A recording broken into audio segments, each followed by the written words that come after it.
Content marketing keyword research.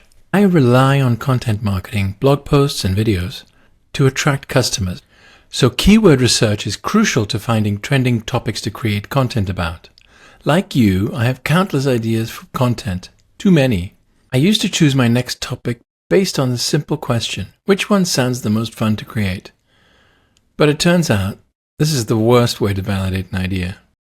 Things that I find interesting often have no interest to other people. So I needed a more effective method to gather real data to compare two topics and see which one people are most interested in before I even start to create anything. No need to waste my time making videos nobody wants to see.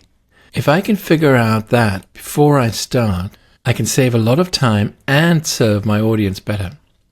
There are plenty of tools like SEMrush and Ahrefs for keyword research, but those are expensive and complicated.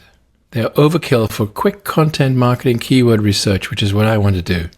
Google Trends allows you to compare two topics to see which one has more interest, but it doesn't show you the exact number of searches for each idea. My favorite alternative is Keywords Everywhere, which is simple to use and very affordable.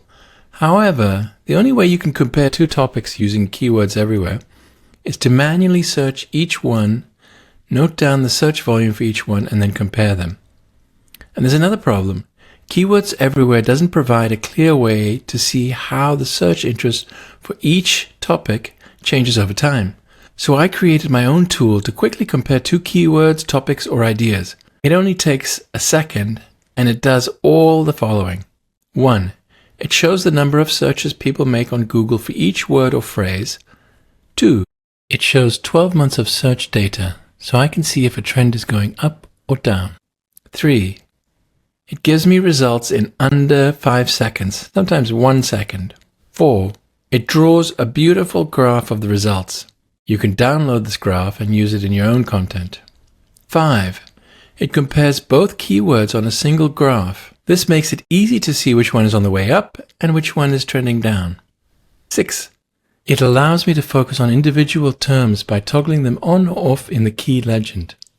7. Best of all, it does all of this for free. You can download the graphs and use them in your own articles, videos, or social media, so try it out yourself.